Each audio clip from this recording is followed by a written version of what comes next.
प्राचीन भारत के इतिहास के बारे में, ठीक है, प्री हिस्ट्री के बारे में। ओके, प्री हिस्ट्री में हमारे टॉपिक्स क्या होंगे, हम लोग क्या है डाइजेस्ट नहीं करते हैं प्रॉपर सिस्टम से। पहले टॉपिक्स क्या होंगे, उसके बाद इम्पोर्टेंस टॉपिक कौन से हैं मार्क कर लेंगे, और मार्क करने के बाद उन टॉपिक को हम लोग अधिक टाइम देंगे और ज़्यादा डीपली से उनको करेंगे, ठीक है।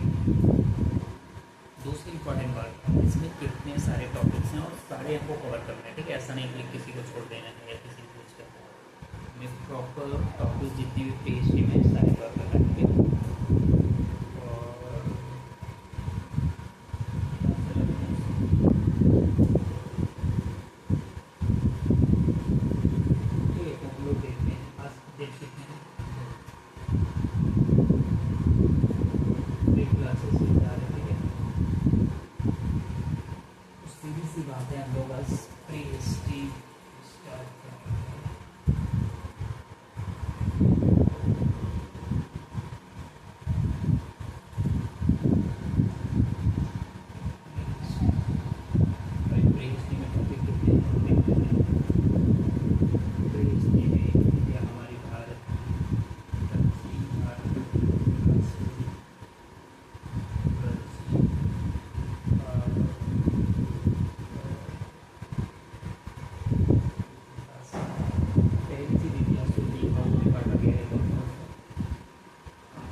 ये हमारे 3 स्टेप में भारत के पूरे इतिहास को बांटा गया है, ठीक है।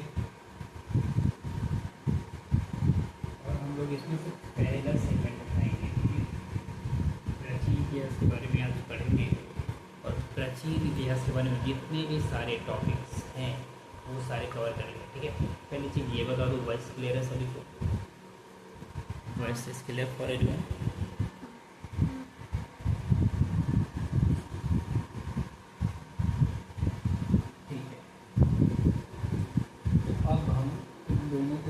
करके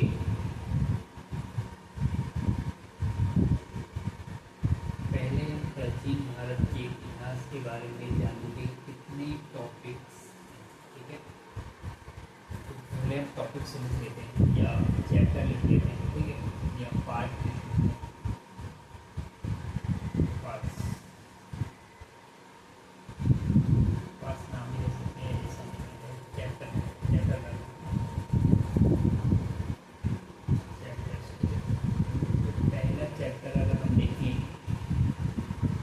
प्राचीन भारत के इतिहास में पहला चैप्टर आता है स्टोन एज। क्या आता है?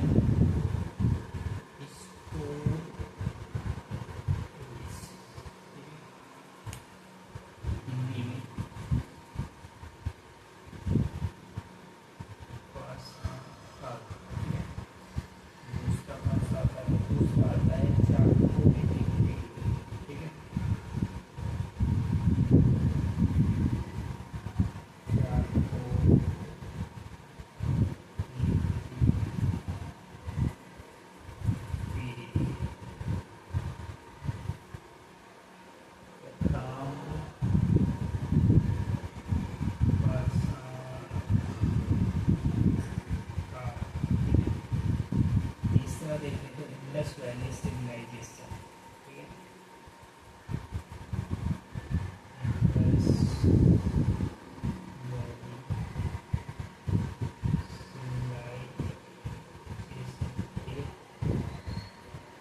Chapter Indus valley civilisation, Hindi में सिंधु घाटी की सभ्यता।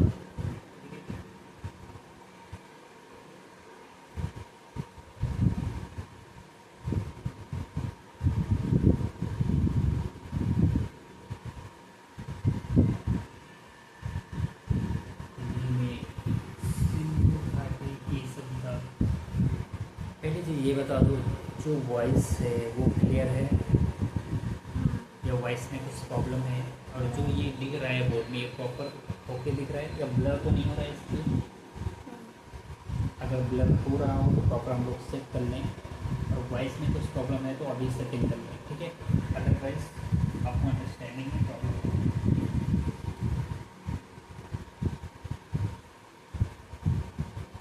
ठीक है। ये हो गया हमारा स्टोरेज हो गया, चार को रिपीट क्लियर हो गया, काम के पास साल का जस्ट पहले से ग्रेजुएशन हो गया। तो इसके बाद हमारा क्या आएगा, वैदिक केस, ठीक है।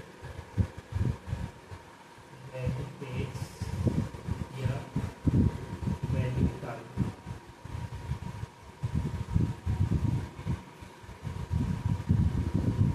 ये हमारा वैदिक काल हो गया। पाँचवा क्या आएगा, पाँचवा आएगा हमारा बुद्धिज्म, ठीक है।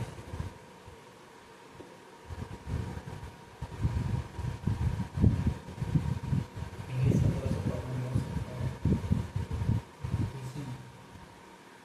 हिंदी में बहुत, ठीक है। छठा आएगा हमारा जैन, हिंदी में जैन।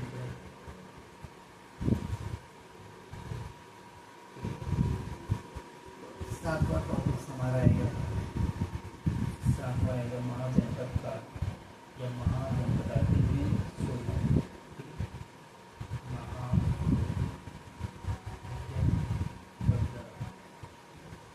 या महाजनपद काल भी बोल सकते हैं, 16 महाजनपद,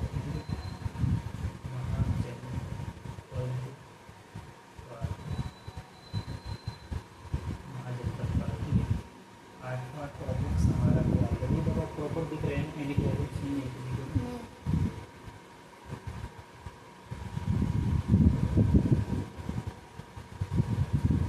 क्लियर दिख रहा है कि नहीं, एक बार मैं क्लियर कर लेता हूँ।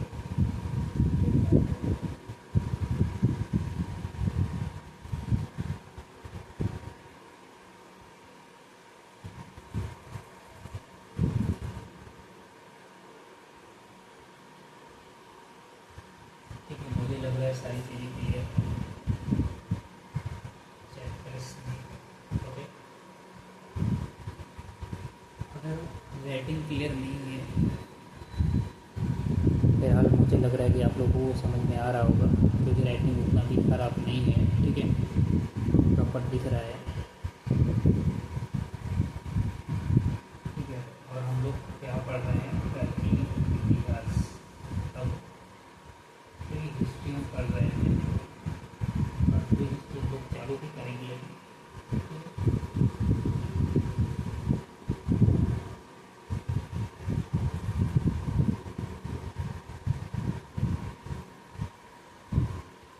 इसके बाद हमारा आएगा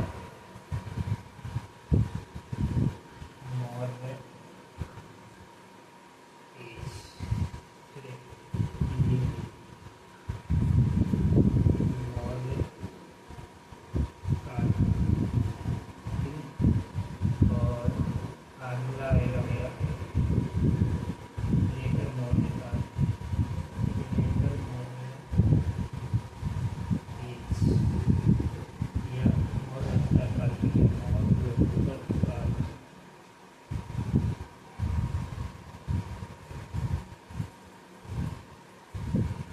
और उत्तर काल, 10वां टॉपिक हमारा आएगा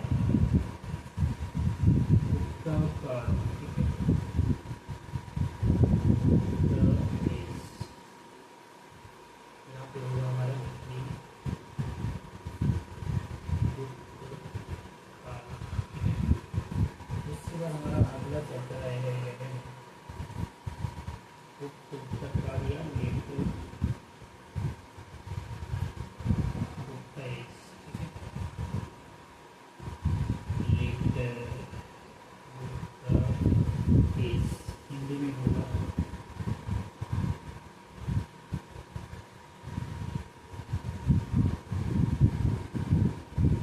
उत्तर उत्तर काल, ठीक। अभी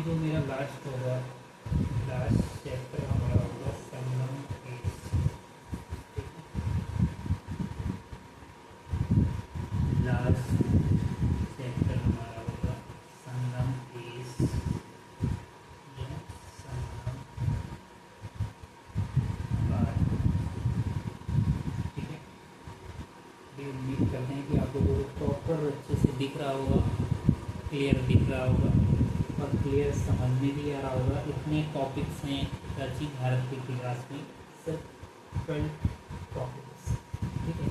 हमें इतने ही टॉपिक्स कवर करने हैं, ओके, प्राचीन भारत के इतिहास के अंतर्गत, ठीक है। प्राचीन भारत में हमें इतने ही टॉपिक्स, स्टोनेज,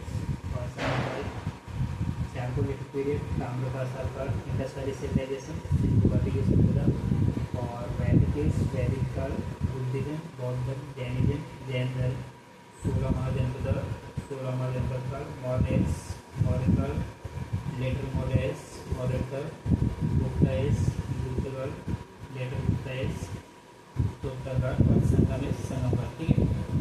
इतने ही टॉपिक्स हैं, इतने ही हम लोग को कवर करने हैं। और जिसमें से अभी एक इम्पोर्टेंट बात ये है, हाँ नीचे का नहीं दिख रहा है आप लोग को, एक सेकेंड,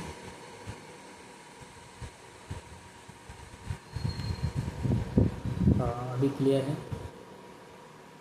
ठीक है। अब इसमें से हम लोग देखते हैं कि वेरी मोस्ट इम्पोर्टेंट कौन कौन से चैप्टर हैं, ठीक है।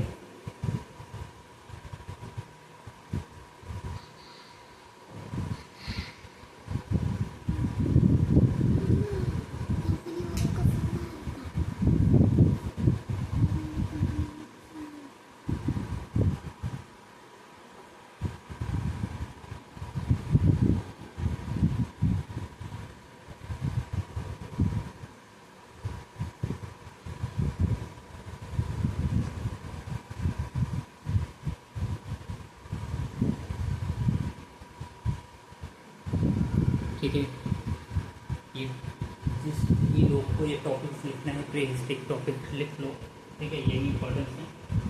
और इसमें से वेरी मोस्ट इम्पोर्टेंट कौन कौन से हैं वो मैं मार्क कर दे रहा हूँ, आप लोग कंफर्म कर लेना, क्योंकि इससे क्वेश्चन ज़्यादा पूछे गए हैं, ठीक है। कौन कौन सा हम लोग चैप्टर 3 ले सकते हैं, मतलब इंडस वैली सिविलाइजेशन, वैदिक एज, बुद्धिज्म, जैनिज्म, ठीक है। ये 4 टॉपिक्स हमारे हो गए। उसके बाद ये हो गया मौर्यस, लेटर मौर्यस और संगम का। इधर में सिंधु सभ्यता, वैदिक काल, बौद्ध, जैन धर्म, मौर्य काल, मौर्योत्तर काल और संगम काल, ये हमारे मोस्ट इम्पोर्टेंट टॉपिक्स हैं। इनको हमें डीपली तरीके से पढ़ना है। क्यों पढ़ना डीपली तरीके से सभी को है, लेकिन अभी तक यूपीएससी एग्ज़ाम्स पैटर्न में जो एग्ज़ाम्स का एरिया मैक्सिमम रहा है वो ये इम्पोर्टेंस टॉपिक रहे, ठीक है। इसके लिए हम लोग इन पे ज़्यादा ध्यान देंगे, ठीक है। अगर हम सारी करेंगे, लेकिन इन पर थोड़ा सा हम लोग ज़्यादा गहराई से देखेंगे, क्योंकि इन पर फोकस यूपीएससी का ज़्यादा है। और महाजनपद काल को भी ले सकते हैं, ठीक है। हाँ, importance very most importance, Sindhu सभ्यता, वैदिक काल, बौद्ध, जैन धर्म, महाजनपद काल, मौर्य काल, मौर्योत्तर काल, संगम काल।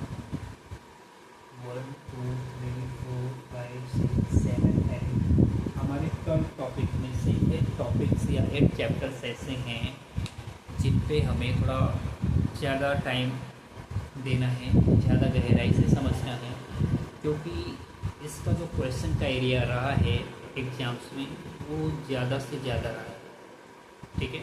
इसके लिए हम लोग इन टॉपिक्स पे मैक्सिमम टाइम देंगे ताकि ये चीज़ों को हम लोग क्लियरली जस्टिफाई कर सकें, ओके, ठीक है। अभी ये टॉपिक्स फटाफट लिख लो आप लोग, उसके बाद नेक्स्ट टॉपिक स्टार्ट करते हैं, ठीक है।